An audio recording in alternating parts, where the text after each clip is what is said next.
سبحان اللہ والحمد للہ سبحان اللہ والحمد للہ ولا الہ الا اللہ واللہ اکبر والصلاة والسلام على سيدنا محمد نور اللہ الانور وعلى آلہ وأصحابه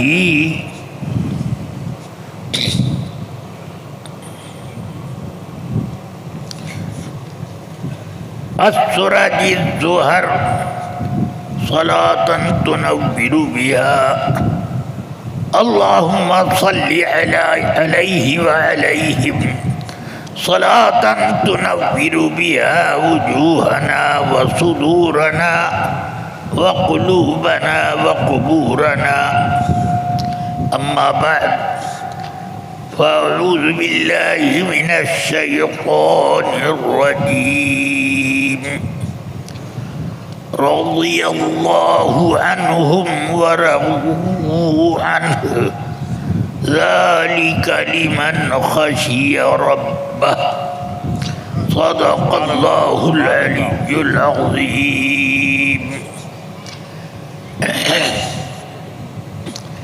نہایت احترام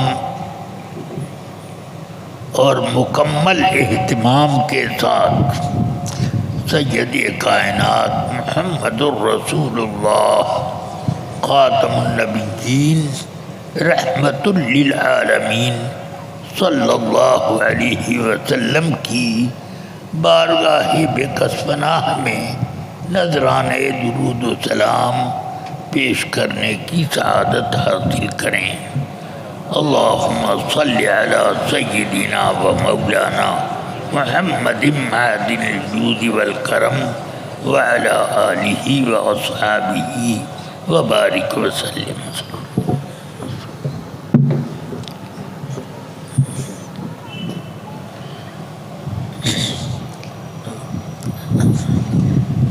دعا میں یاد رکھیں گے.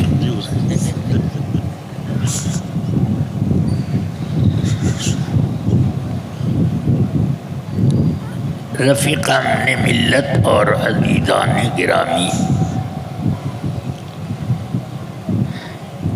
آج کے مبارک مقبول جلسے کی کارروائیاں مکمل ہو چکی.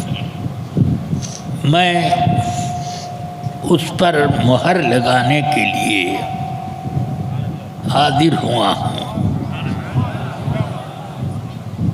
کچھ دیر آپ تمام حضرات اپنی توجہ مبذول کر کے رکھیں. اٹھک بیٹھک، چلت پھرت اور کانا پھونسی، ان سب سے ذرا دیر کے لیے آپ احتراز کر لیں تو میرے کام میں آپ کا بہت بڑا تعاون ہوگا. چاہتا ہوں کہ جو کام میں کرتا ہوں وہ کام اکیلے نہ ہو، ایک جماعت اس میں میرا ساتھ دے. سبحان اللہ. تو اسی حیثیت سے میں آپ حضرات سے مخاطب ہوں. رفیقان گرامی، یاد رکھو اس دنیا کا سارا نظام رب العالمین چلاتا ہے. ہم جو کچھ کرتے ہیں اگر وہ نہ چاہے تو کچھ نہیں کر سکتے. نیکی ہو یا بدی، ہمارا چاہنا بھی اللہ کی مشیت پر موقوف ہے. وما تشاءون الا ان یشاء اللہ. ہمارا یہ عقیدہ ہے. اب ہم دیوبندی وہابی تو ہیں نہیں کہ یہ کہیں کہ اولیاء کرام کچھ نہیں کر سکتے اور انبیاء اعظام بھی بے بس ہیں. ہم یہ نہیں کہہ سکتے. کہنے کا انداز الگ ہے. اللہ تعالی ہی سب نظام چلاتا ہے، مگر اس نے اپنی عظمت شان لوگوں پر ظاہر کرنے کے لیے، نظام عالم چلانے کے لیے فرشتے پیدا کیے ہیں. سبحان اللہ، سبحان اللہ. فالمدبرات امرا، عالم کا نظام چلانے والوں کی قسم. ایک طرف تو فرماتا ہے امن یدبر الخلق، عالم کا نظام کون چلاتا ہے؟ فَسَيَقُولُونَ اللَّهُ، تو کافر بھی پکار اٹھیں گے کہ اللہ چلاتا ہے. سمجھ گئے؟ ایک طرف یہ فرما رہا، دوسری طرف والمدبرات فالمدبرات امرا، قسم ہے عالم کا نظام چلانے والوں کی، چلانے والے کی نہیں، چلانے والوں کی. سبحان اللہ. اب مجھے بتاؤ کون ہے جو زندگی دیتا ہے اور جو موت لاتا ہے؟ میرا رب ہے. ہوا یحیی و یمیت، بے شک. وہی حیات دیتا ہے، وہی ممات وفات دیتا ہے. مگر اللہ خود فرما رہا ہے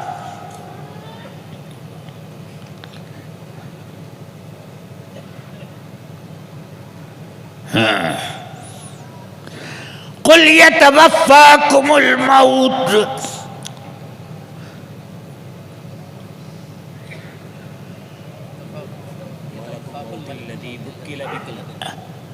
قل یتوفاکم الموت الذی موت الملک الذی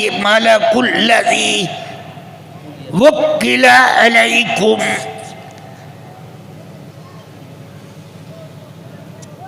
اللہ تعالی نے تمہارے اوپر فرشتہ مقرر کر دیا ہے جو تم کو وفات دیتا ہے.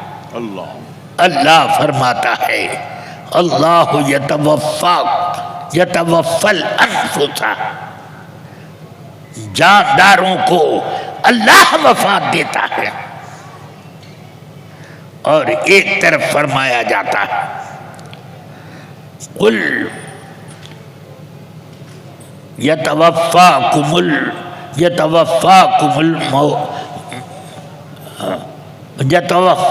الملک الذی وکل بکم، بے شک، بے شک. کہ تمہیں وفات دیتا ہے وہ فرشتہ جو تمہارے اوپر مقرر ہوا. تو قرآن عظیم میں دونوں بات تو ہے، دونوں پر ایمان لاؤ. اصل وفات رب العالمین دیتا ہے، اور ملک الموت خود سے نہیں دیتے بلکہ اللہ کا حکم ہوتا ہے تو وہ دیتے ہیں. اللہ، سبحان اللہ، سبحان اللہ، سبحان اللہ. سمجھ گئے؟ اس لیے اب آپ یہ سمجھو کہ جس طرح سے فرشتے نظام عالم چلانے میں خود مختار نہیں ہیں بلکہ وہ اللہ کی طرف سے وکیل ہیں. اللہ، بے شک، بے شک. اسی طرح انبیاء کرام جن کا مرتبہ ملائک سے بھی بلند تر ہے، بے شک. انبیاء کرام وہ جماعت ہے کہ ساری مخلوقات میں کوئی بھی ان کی برابری نہیں کر بے سکتا. شک، بے شک. ملائکہ تصرف کرتے ہیں مگر انبیاء ان سے زیادہ تصرف کی قوت رکھتے ہیں. بے شک. نہیں سمجھ میں آتا؟ بخاری پڑھ کے وہ بہت کچھ ہم کو سناتے ہیں، مگر ایک بات میں پڑھ کر سناؤں۔ فرماتے ہیں آقا کائنات حضرت سیدنا موسیٰ علیہ السلام کے بارے میں، موسیٰ علیہ السلام کے پاس ملک الموت آئے اور عرض کی اگر آپ اجازت دیں تو میں آپ کی روح نکال لوں۔ کسی کے گھر آئے ہیں یہ کہتے ہوئے کہ اگر تم اجازت دو تو تمہارے بیٹے کی روح نکالو، تمہاری روح نکالو، مگر ملک الموت جو رسول ملائکہ میں ہیں، جن کی عظمت شان ہم کیا سمجھ سکیں، جو وہ ہیں کہ ان کی شان میں گستاخی کوئی کرے تو کافر ہو جائے گا۔ سمجھ گئے؟ تو یہ وہ ہیں، وہ آئے موسیٰ علیہ السلام کے پاس۔ بخاری شریف کتاب الانبیاء میں پڑھ کر دیکھو، عرض کرتے ہیں آپ اجازت دیں تو میں آپ کی روح نکال لوں۔ موسیٰ علیہ السلام کو جلال آ گیا، اپنا ہاتھ اٹھایا، ایک تھپڑ کنپٹی پہ مارا، فرمایا میں اللہ کا دین پھیلا رہا ہوں، تو میرے پاس روح نکالنے کے لیے آیا۔ ایک تھپڑ لگایا، آنکھ بائیں آنکھ ان کی باہر لٹک گئی۔ کن کی؟ ملک الموت کی۔ اس سے اندازہ کرو کہ وہ فرشتہ جس کی قوت اتنی ہے کہ ایک چٹکی ملی سارے بھوپال میں بھونچال آ گیا، کتنے ہزار در ہزار لوگ دنیا سے رخصت ہو گئے، ان کی قوت ہی ہے۔ مگر نبی پاک ایک اللہ کے رسول کی کے دربار میں ان کی قوت دیکھو، ان کی آنکھ باہر آ گئی، وہاں سے چپ چاپ اٹھے، یہ بھی نہ کہا موسیٰ علیہ السلام مرنا نہیں تھا، انکار کر دیتے، یہ مارا ماری کیا ہوئی، یہ بھی کہنے کی جرأت نہیں۔ ملک الموت سے پوچھو دربار انبیاء کی کیا شان ہے، سبحان اللہ، وہاں بھی کیا جانے، انہوں نے نہ قرآن پڑھا نہ حدیث، ان کا پڑھنا بچوں کے پڑھنے کا جیسا بھی ہے جو معنی نہیں سمجھ پاتے۔ ذرا یہ حدیث پڑھ کر کے تفسیر تو کرے، اس کی تفصیل بتائے۔ آ کر ملک الموت دربار الہی میں عرض کرتے ہیں یا رب انکا ارسلتنی اليوم الى عبد لا يريد ان يموت، اے اللہ آج تو نے ایسے بندے کے پاس بھیجا جو مرنا نہیں چاہتا۔ تو اللہ نے یہ نہ کہا کہ کون مرنا چاہتا ہے مگر تم تو مارتے ہو، تم اپنا کام کرتے، مگر یہ اللہ نے نہیں فرمایا۔ کیوں؟ اس لیے کہ میرے آقا کی یہ حدیث بخاری شریف کتاب المغازی باب وفات النبی صلی اللہ علیہ وسلم میں موجود ہے۔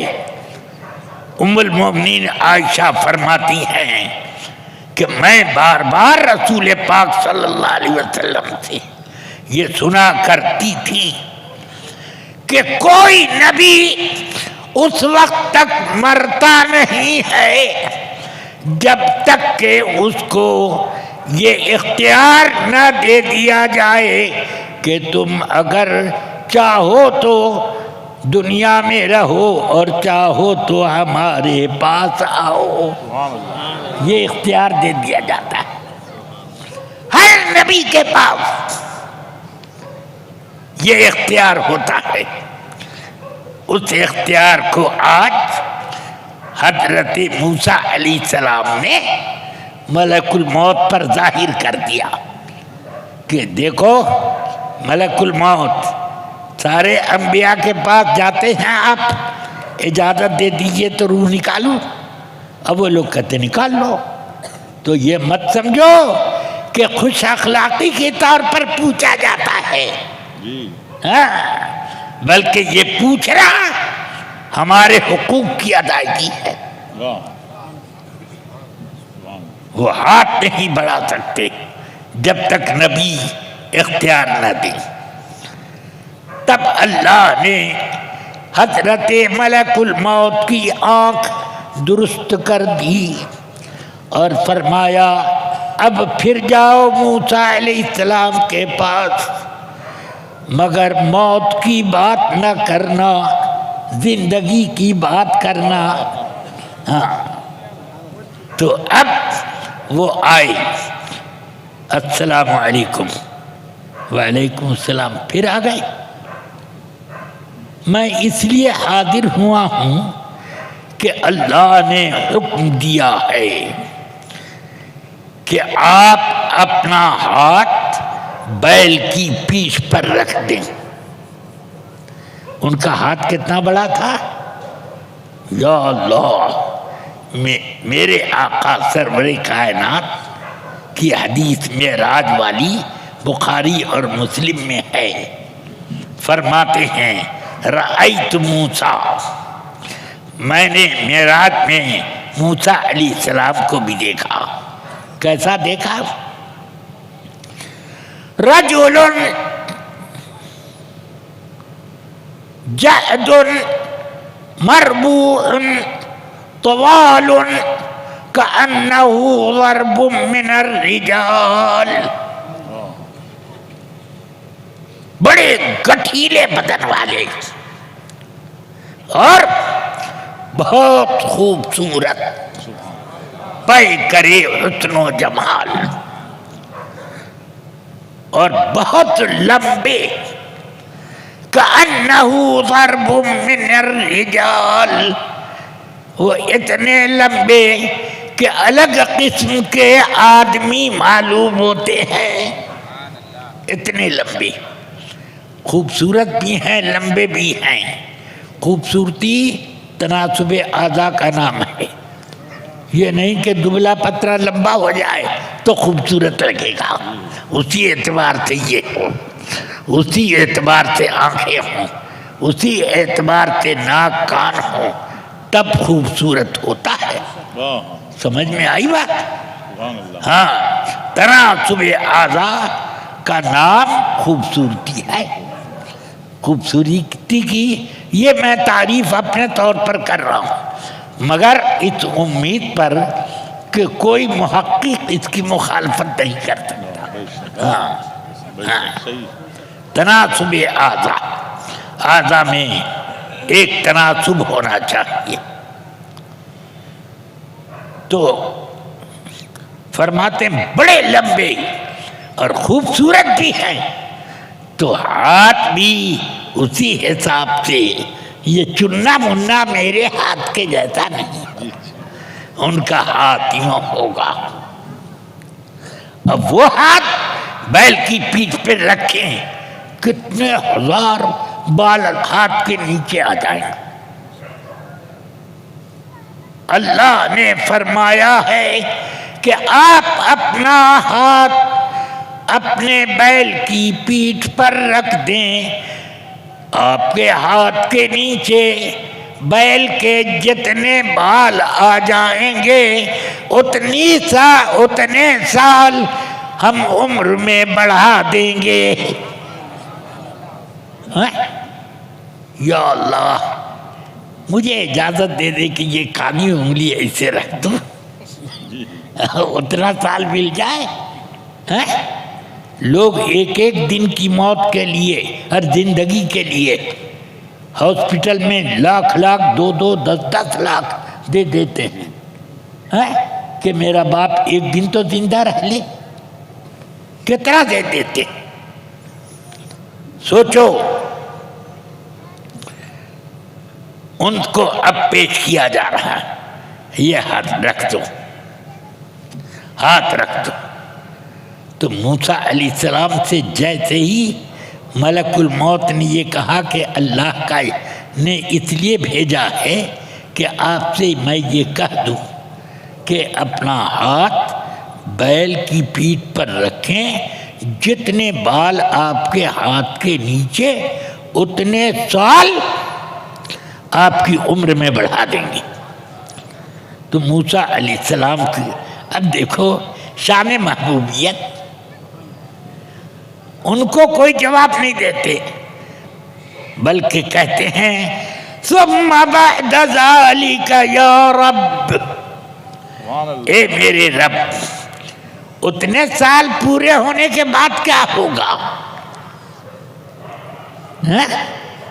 اتنے سال جب پورے ہو جائیں گے تب کیا ہوگا؟ تو اللہ نے فرمایا ثم بعد ذلك الموت، اس کے بعد موت ہی آئے گی.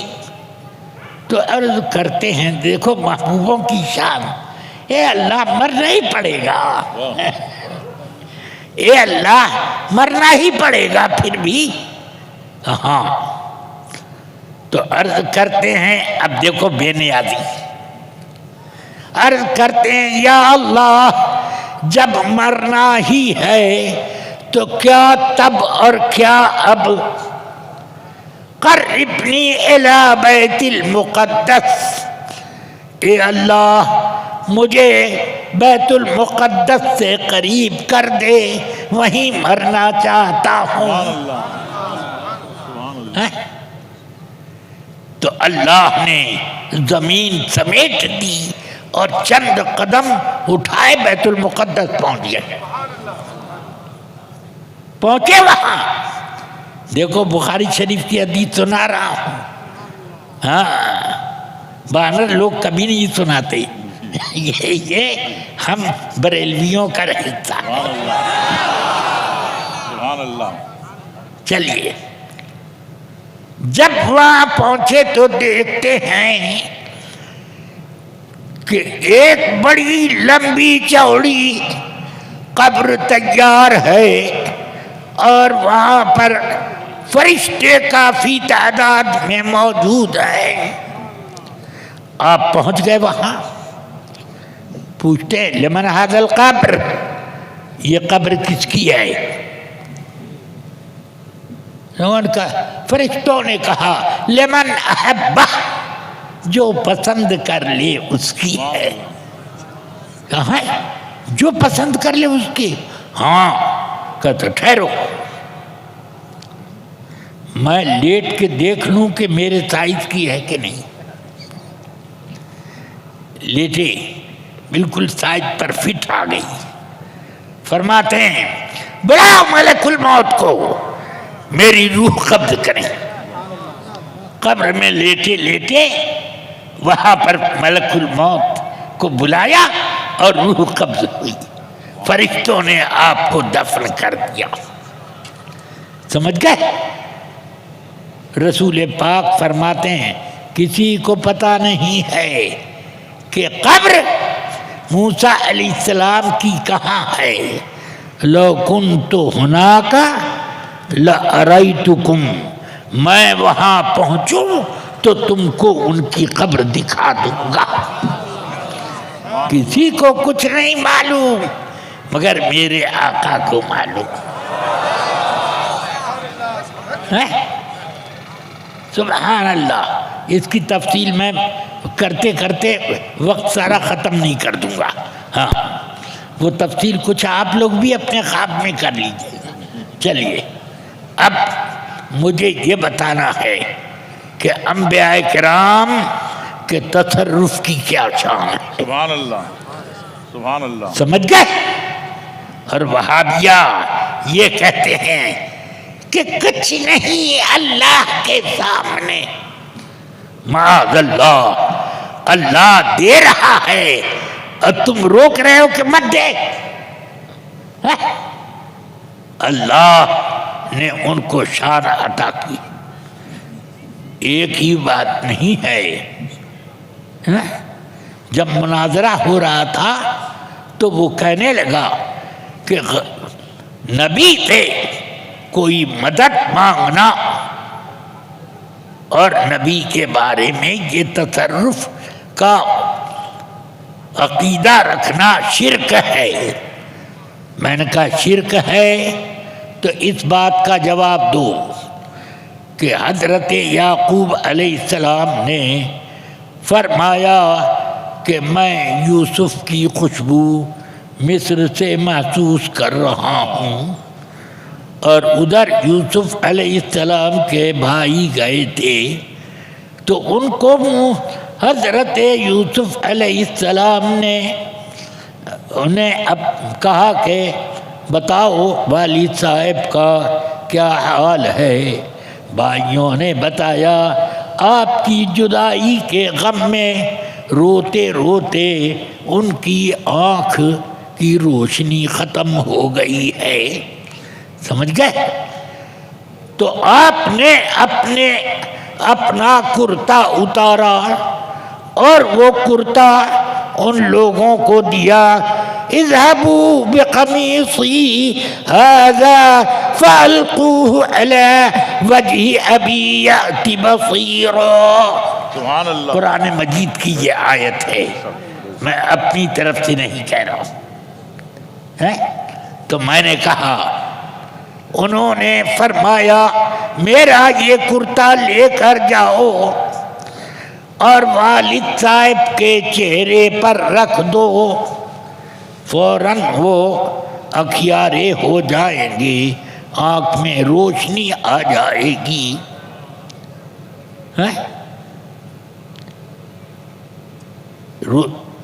تو قرآن فرماتا ہے کہ وہ لوگ لے کر فلما ان جاء البشیر، خوشخبری سنانے والا کس بات کی کہ یوسف علیہ السلام مل گئے ہیں.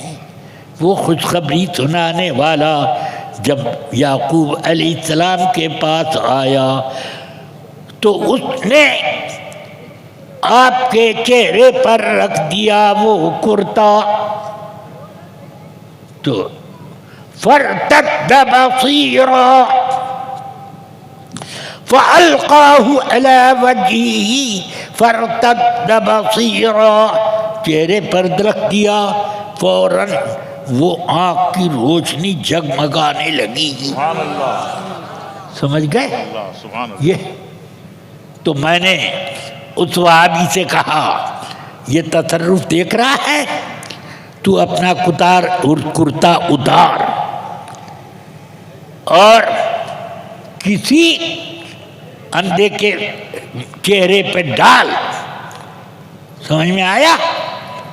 خدا کی قسم وہ کبھی اکھیارا نہ ہوگا. ہاں اگر اکھیارے کے چہرے پہ تو ڈال دے تو وہ نابینا ہو جائے گا. ہاں تیرا کرتا یہ ڈال تو دیکھ. میں نے یہی اس سے جواب دیا. بہرحال اب مجھے یہ بتانا ہے کہ بڑے تصرفات مگر اولیاء کرام رضوان اللہ تعالی علیہم اجمعین جس نبی کے امتی ہوتے ہیں اس نبی کے معجزات اور اختیارات کا جلوہ لے کر آتے ہیں. سبحان اللہ. بے شک سبحان اللہ.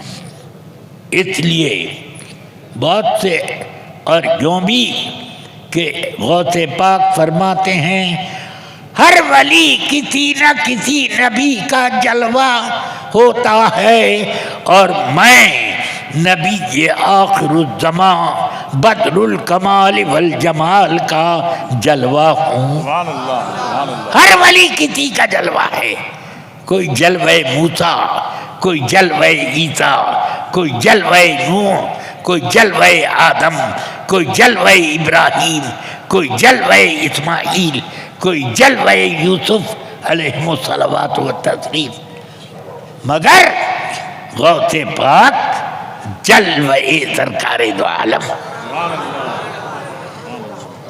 اسی لیے اعلیٰ حضرت کہتے ہیں، عرض کرتے ہیں، واہ کیا مرتبہ غوث ہے بالا تیرا، اونچے اونچوں کے سروں سے قدم اعلیٰ تیرا، سر بھرا کیا کوئی جانے کہ ہے کیسا تیرا، اولیاء ملتے ہیں آنکھیں وہ ہے تلوہ تیرا۔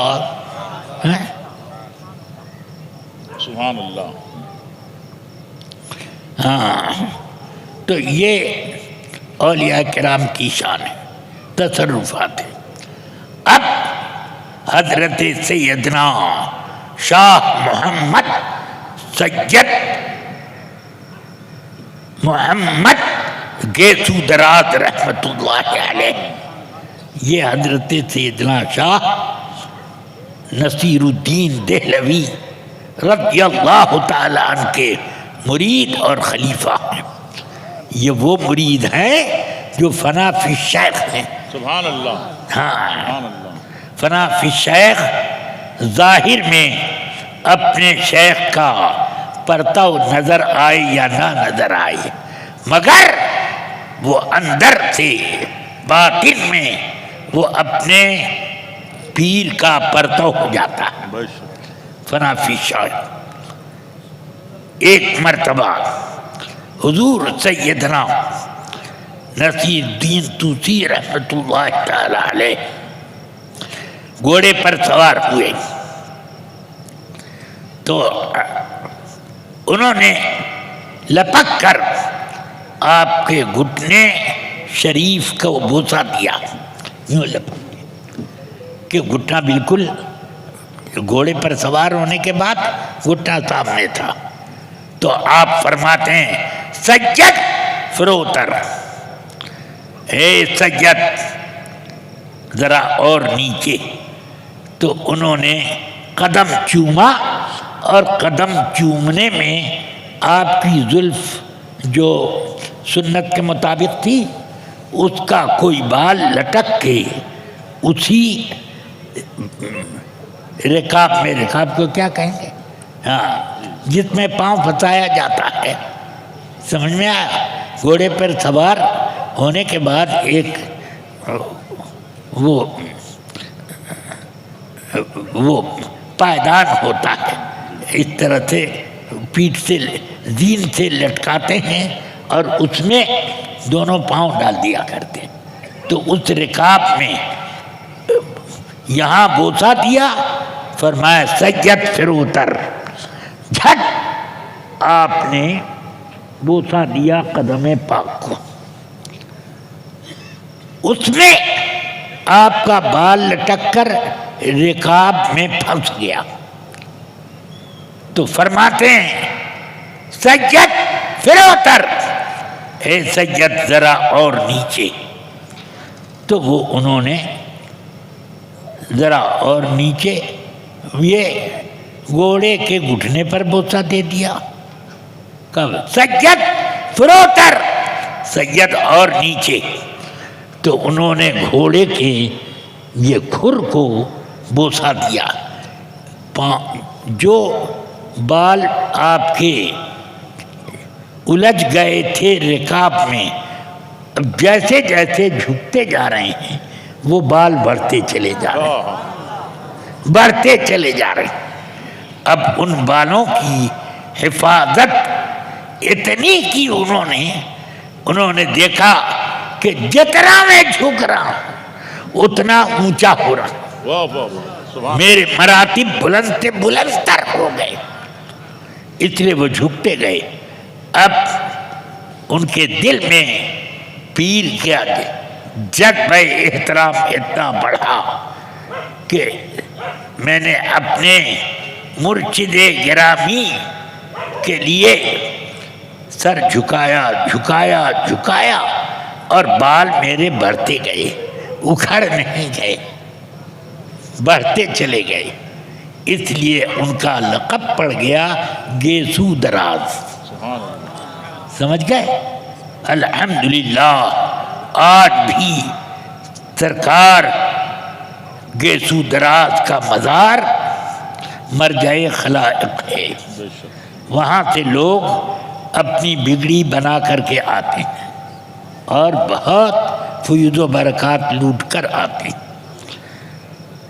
اب اس کے بعد اب یہ تو سمجھنے کی کوئی ضرورت نہیں، وہابیوں نے بہت کتابیں لکھی، کیا ان لوگوں کا عقیدہ کیا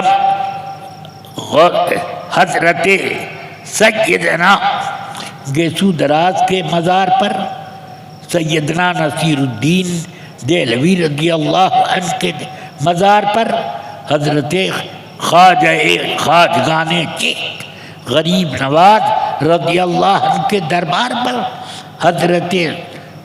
حضرت محبوب الہی نظام الاولیاء رحمت اللہ علیہ کے مزار پر کیا بھیڑ کم ہو گئی؟ وہابیوں کی کتاب لکھنے اور فتوائے شرک دینے تھے، بھیڑ کم ہوئی؟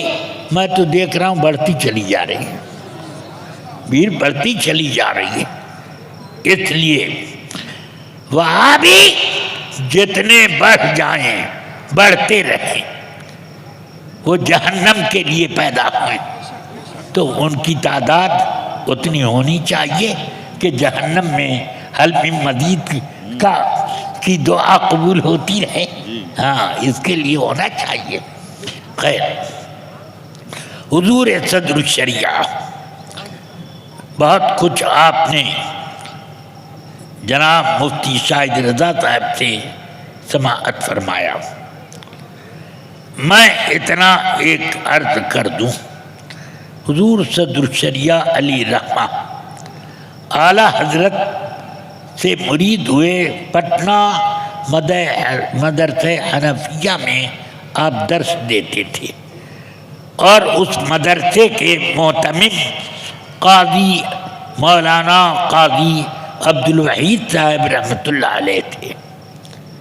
سمجھ گئے؟ انہوں نے ایک بار اعلیٰ حضرت کو بلایا، اعلیٰ حضرت تشریف لے گئے۔ صدر الشریعہ نے پہلی مرتبہ وہاں اعلیٰ حضرت کا دیدار کیا سبحان اللہ، سبحان اللہ۔ اور بہت متاثر ہوئے۔ قاضی عبدالوحید صاحب سے کہا کہ یہ تو عجیب شخصیت ہیں۔ قاضی صاحب نے کہا آپ فوراً ان سے مرید ہو جائیے۔ فرماتے ہیں میں مرید تو کسی کا نہ تھا، فوراً میں اعلیٰ حضرت کا مرید ہو گیا، اور اس کے ساتھ یہ جملہ بولتے ہیں، قاضی عبدالوحید صاحب کا میرے اوپر احسان ہے کہ انہوں نے مجھے اعلیٰ حضرت کے سے مرید ہونے کا مشورہ دیا، سبحان اللہ۔ ان کا احسان ہے۔ یہ صدر الشریعہ فرما رہے ہیں۔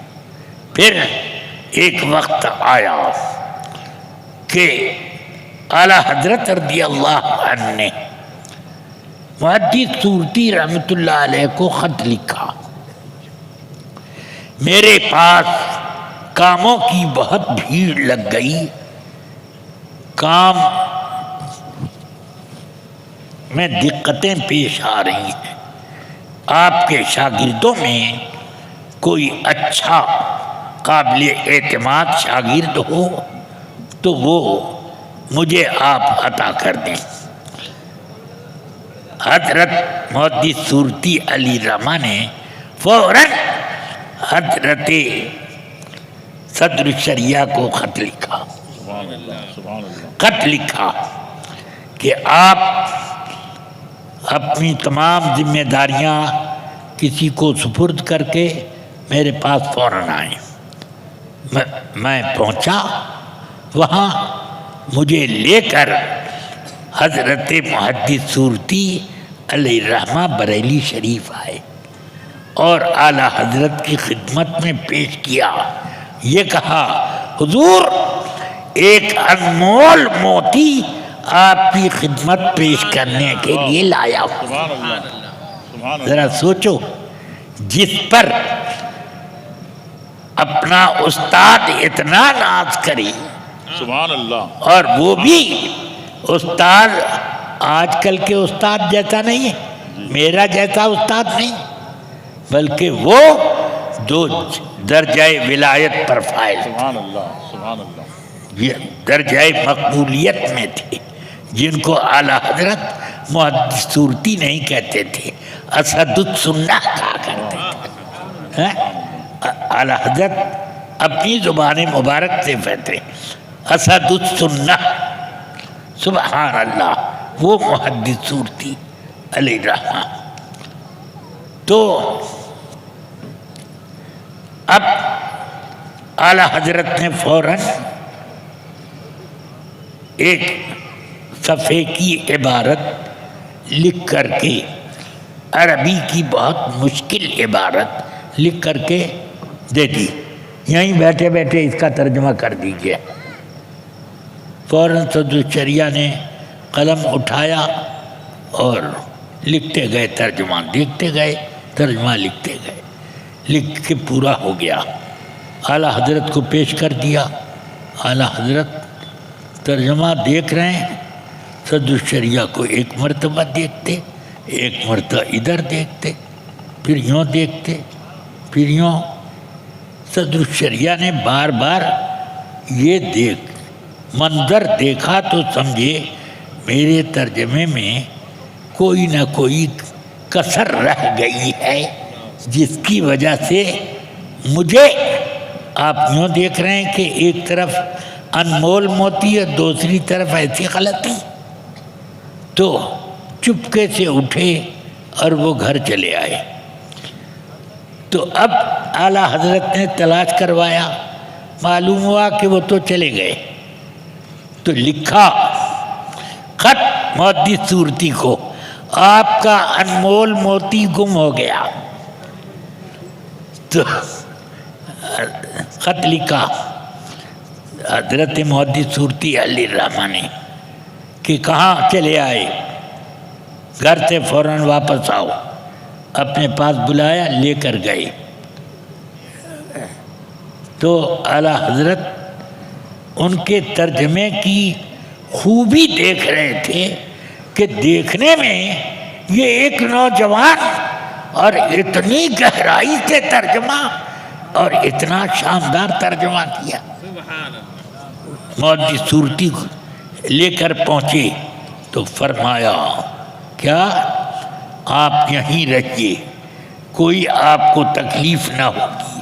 حکم دے دیا کہ مولوی امجد علی میرے آرام کے وقت میں بھی اگر مجھ سے ملنے کے لیے خواہش کریں تو گھر کے اندر پردہ کرایا جائے اور ان کو فوراً بلایا جائے.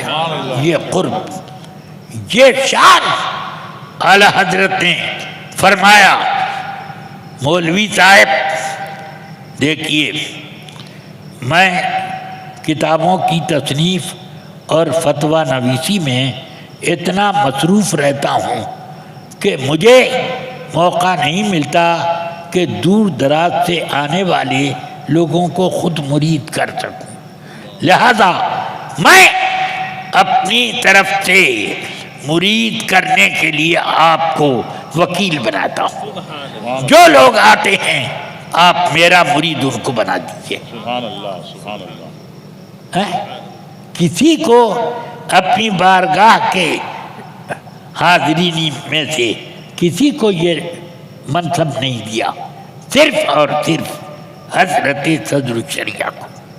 سمجھ گیا؟ حضور صدر الشریعہ کو ایسی عقیدت تھی، اعلیٰ حضرت سے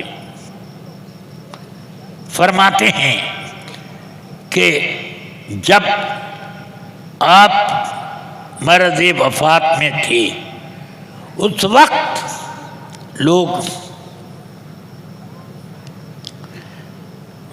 وقت ایک استفتاء آیا میرے پاس، اس کا جواب سمجھ میں نہیں آ رہا تھا، فوراً میں نے کتابیں تلاش کرنی شروع کی، 3 روز تک کتابیں الٹ پھیر کرتا رہا، نظر نہیں آیا۔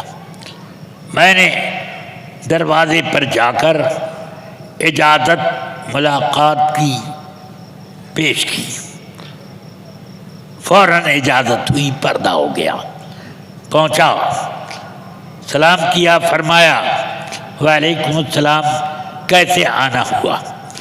تو فرمایا، عرض کی کہ حضور ایک یہ سوال آیا ہے استفتاء، اور جواب اس کا کسی کتاب میں مل نہیں رہا ہے، 3 روز سے میں پریشان ہوں۔ سوال سنتے ہی اعلی حضرت فرماتے ہیں اس کا جواب بحر الرائق کے صفحہ 15 پر موجود ہے، وہاں آپ دیکھ لیجئے۔ سبحان اللہ۔ سبحان، فرماتے ہیں صدر شریعہ اعلی حضرت کا علم اور کتابوں پر ما صفحہ 70 کی جلدوں کے ساتھ ساتھ سب پر کتنی گہری نظر تھی کہ یہ وفات سے 2 روز پہلے کی بات ہے، اور اس وقت بھی اعلی حضرت کے سامنے سب مستحضر تھا۔ تھوڑی دیر کے بعد اعلی حضرت فرماتے ہیں کہ مولوی صاحب اب تو حال یہ ہو گیا کہ یادداشت ختم ہوتی جا رہی ہے۔ ابھی میری عیادت کو میری ایک بیٹی آئی تھی، میں دیر تک سوچتا رہا کہ ان کا کیا نام ہے، نام یاد نہ آیا، مگر الحمدللہ دین کے مسائل اور وہابیہ کے مقائد پر میری نظر اسی طرح رہے برقرار۔ سبحان اللہ، سبحان اللہ۔ ہاں، ہر چیز کو میں دین کے مسائل کو جانتا ہوں۔ سبحان اللہ۔ فرماتے ہیں وفات کے بعد میری آنکھوں کا آنسو رکتا ہی نہ تھا۔ جنازہ لے جا رہے ہیں، نہیں کچھ نہیں، آنسو نہیں ہوا۔ اور پھر جنازہ لے گئے، دفن ہوا۔ اس کے بعد اعلیٰ حضرت رضی اللہ تعالیٰ عنہ کے فاتحہ صوم تک میں روتا رہا۔ 3 دن ہو گئے، نیند بھی نہیں آ رہی ہے، آنسو کی آمد بھی نہیں ٹوٹ رہی ہے۔ فاتحہ صوم سے فارغ ہو کر میں گھر آیا اور دیوار سے ٹیک لگا کے بیٹھا، سوچ رہا ہوں کہ اب اپنی مشکلات کا حل کہاں ہوگا۔ آنکھ سے آنسو بہہ رہے ہیں اور یہی سوچ رہا ہوں۔ اتنے میں میری آنکھ لگ گئی، نیند آ گئی۔ دیکھتا ہوں کہ میں اعلیٰ حضرت کے مکان حویلی کے پھاٹک پر کھڑا ہوں، اور اندر سے اعلیٰ حضرت رضی اللہ عنہ ہاتھ میں ایک کاغذات کا بڑا سا بنڈل لیے ہوئے آئے میرے پاس، اور میں نے سلام کیا، عرض کی حضور آپ تو وفات پا چکے ہیں، کیسے آ گئے؟ تو فرمایا ہم ایسے ہی آتے رہیں گے، اور وہ کاغذوں کا بنڈل میری طرف بڑھا دیا اور فرمایا لو کام کرتے رہو، جب کوئی ضرورت پڑے گی ہم آئیں گے۔ سرکار صدر الشریعہ فرماتے ہیں الحمدللہ مشکل سے مشکل معاملات میرے سامنے آئے مگر آنن فانن سب حل ہو گیا. کیسے حل ہو گیا یہ بتایا نہیں. ہاں یہ نہیں بتایا انہوں نے. اس لیے اب آپ سوچو کہ صدر الشریعہ اعلیٰ حضرت کا پرتو کس طرح تھی. اس لیے اعلیٰ حضرت نے وصیت نامہ لکھوایا اور اس میں ایک جملہ یہ لکھا گیا میری نماز جنازہ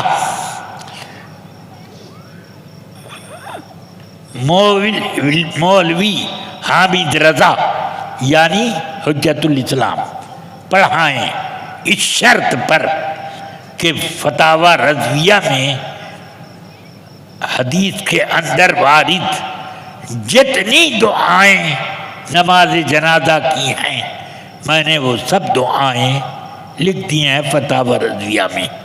وہ سب دعائیں اگر مولوی حامد رضا یاد کر لیں تو انہی دعاؤں کے ساتھ میری نماز جنازہ پڑھائیں اور اگر وہ یاد نہ کر پائیں تو میری نماز جنازہ مولوی امجد علی پڑھائیں.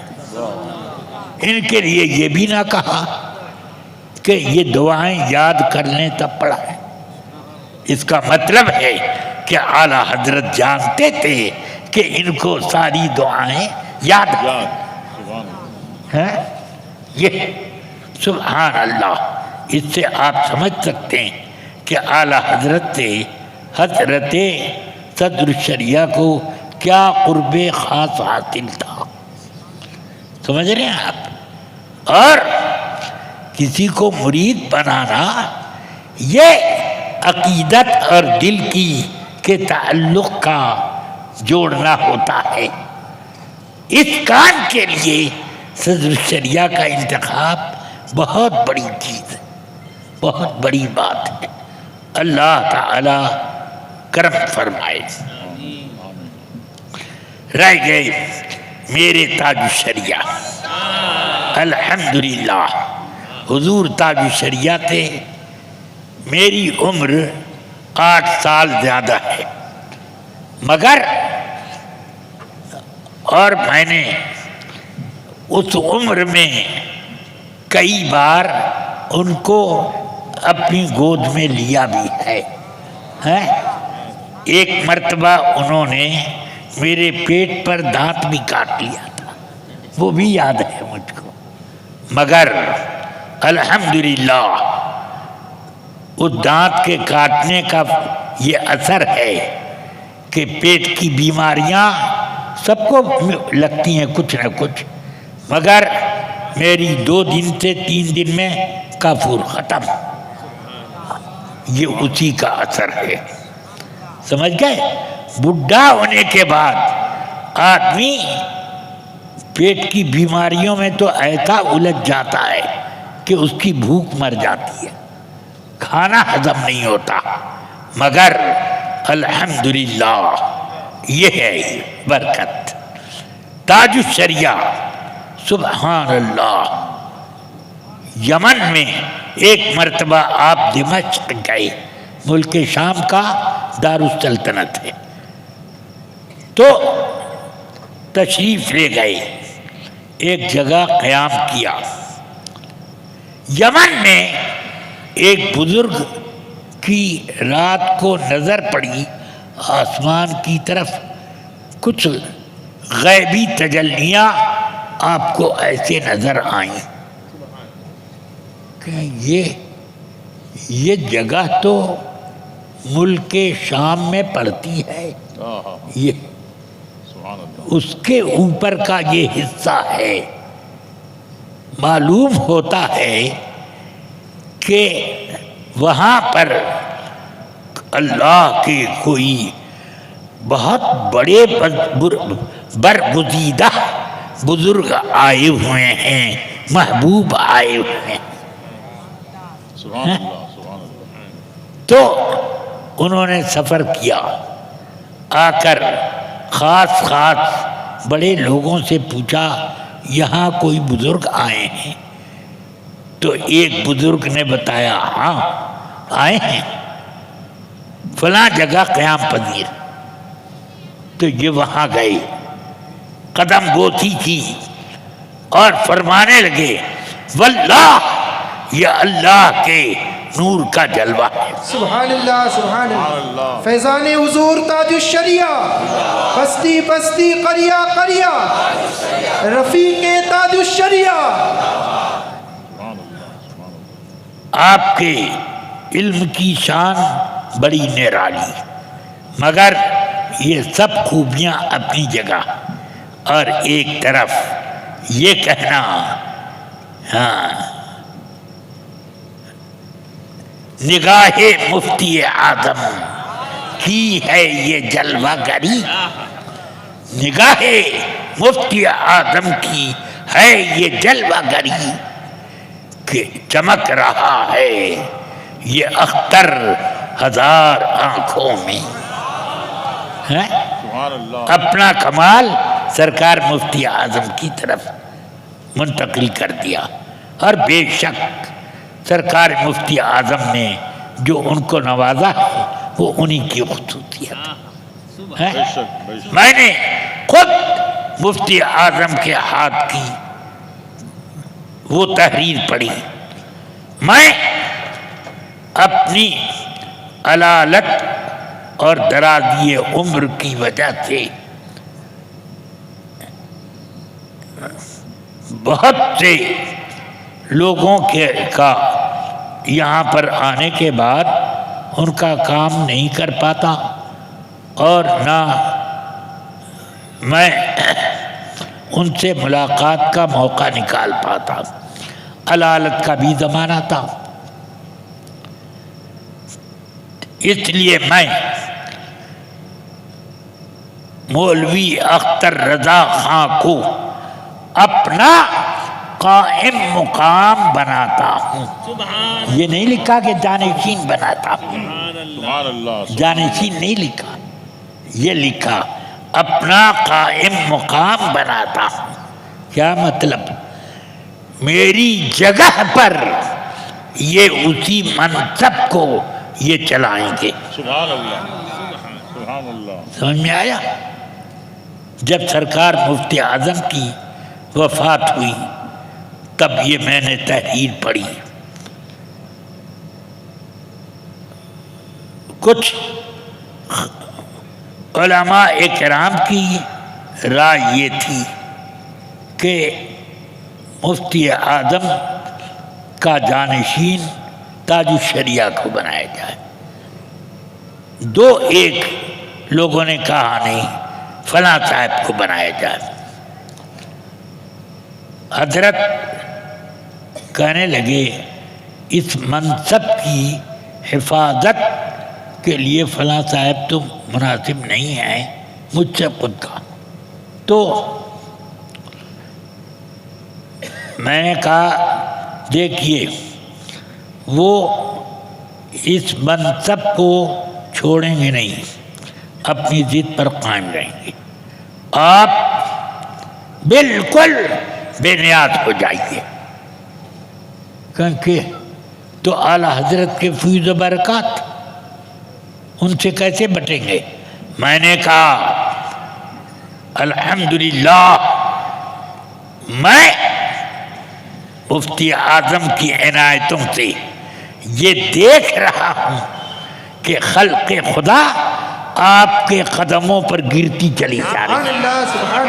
اس روز میں نے کہا بے شک بے شک. سمجھ گئے؟ تب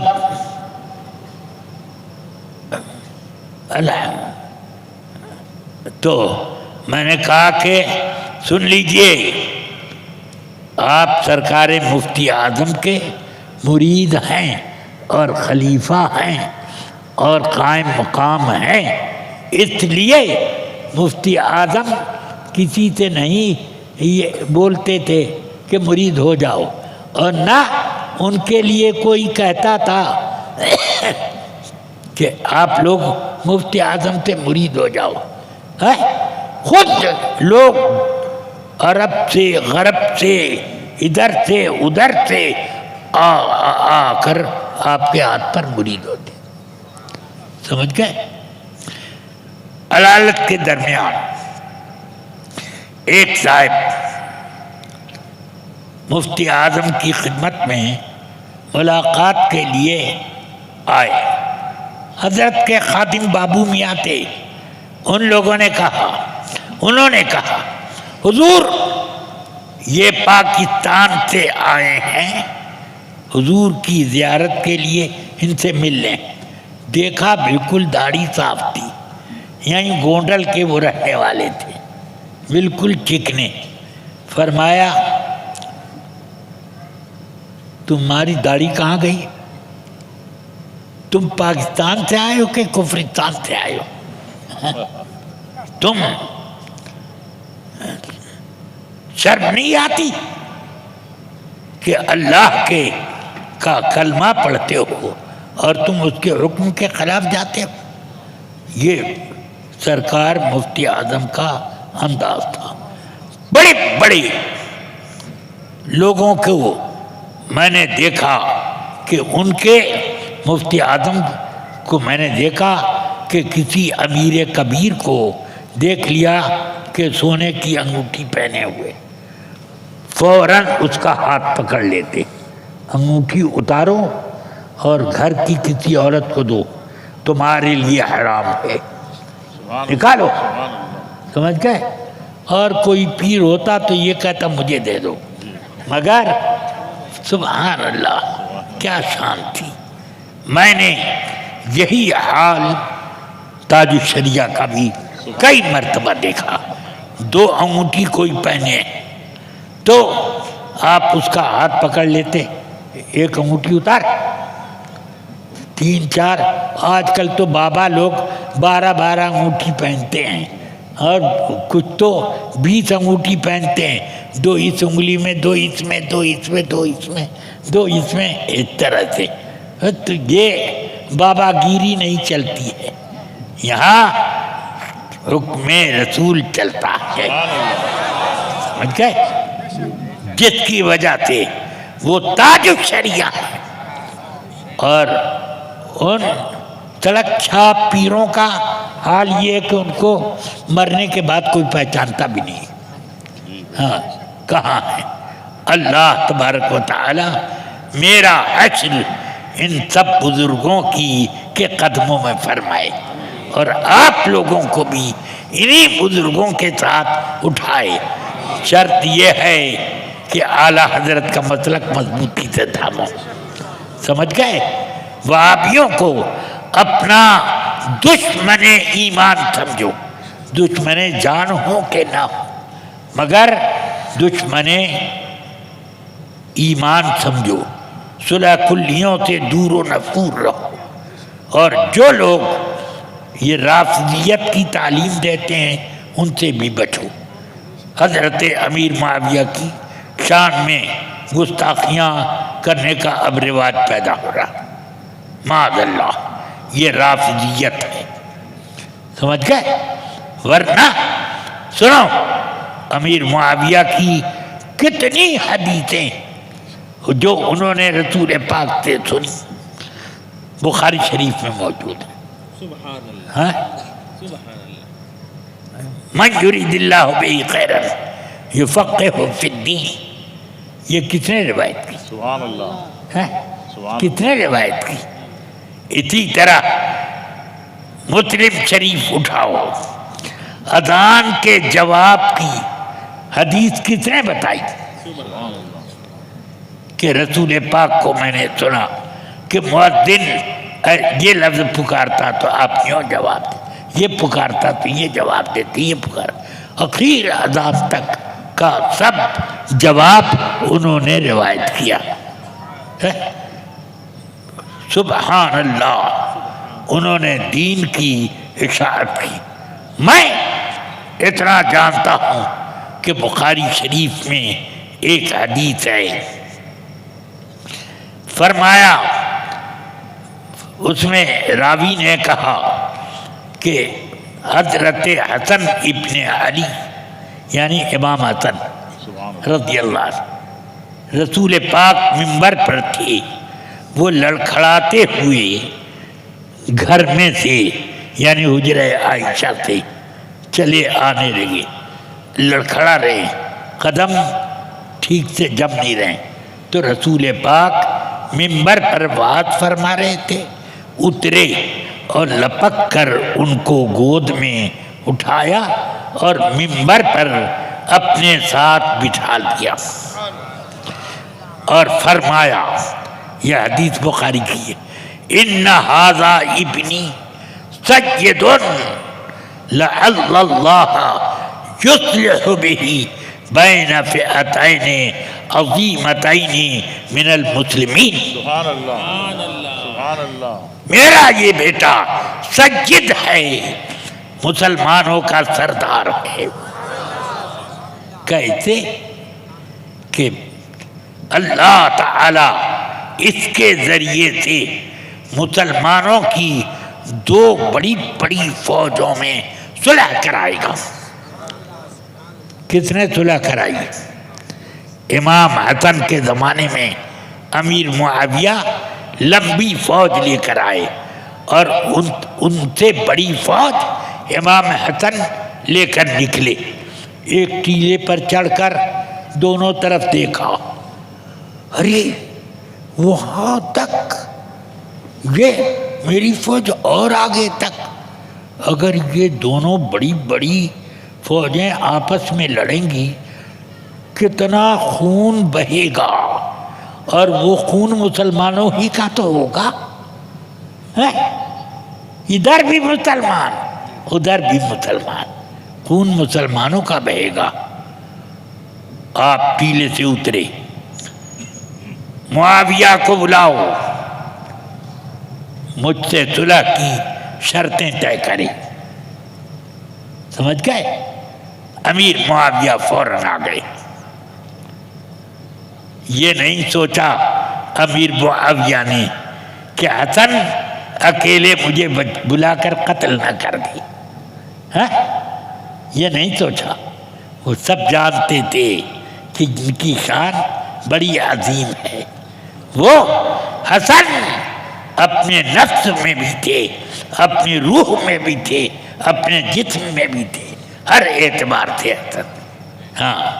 آئے، فرمایا دیکھو میری اور آپ کی فوجیں آپس میں لڑیں گی تو خون کس کا بہے گا بتائیے؟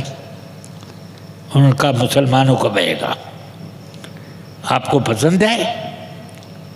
چپ رہے۔ فرمایا سنو، مجھے پسند نہیں ہے، اس لیے شرطیں طے کرو، میں خلافت تمہیں دوں گا۔ شرطیں طے ہوئیں کہ معاویہ کو خلافت اس شرط پہ دی جاتی ہے کہ وہ اپنے بعد کسی کو خلیفہ نہ بنائیں۔ اگر معاویہ کی وفات پہلے ہو گئی تو خلافت واپس حسن کو ملے گی، اور اگر حسن کی وفات پہلے ہو گئی تو عامۃ المؤمنین اور اہل حل و عقد جٹ کر ایک خلیفۃ المسلمین کو طے کریں گے۔ انہوں نے سب تسلیم کیا، الحمدللہ۔ انہوں نے یہ بھی لکھا امیر معاویہ نے کہ حسنین کریمین کا سارا خرچ، ان کے مہمانوں کا خرچ سب میں دیا کروں گا، وغیرہ وغیرہ، یہ سب لکھا گیا۔ اور بھی کچھ شرطیں، دستخط ہوا، خلافت ان کو سپرد کی۔ امیر معاویہ کو کوئی ظالم، باغی یا کچھ بھی کہے تو اب بولو کہ امام حسن بھی اس میں شریک ہوئے کہ نہیں؟ ان کی طرف یہ بات گئی کہ نہیں؟ امام حسن نے ایک ظالم کو کیسے خلافت دی، ایک باغی کو کہتے خلافت دی، ایک نااہل کو کہتے امام حسن نے خلافت دی۔ اس لیے یہ سب جو لوگ اس طرح کی باتیں کرتے ہیں در حقیقت معاویہ پر نہیں امام حسن کے اوپر طنز کرتے ہیں، سمجھ گئے؟ اس لیے آپ لوگ ہوشیار رہیں ان لوگوں سے بھی، اور میرے اعلیٰ حضرت کا دامن مضبوطی سے تھامے رکھیں، ان سے محبت کریں۔ وآخر دعوانا الحمدللہ رب العالمین۔ السلام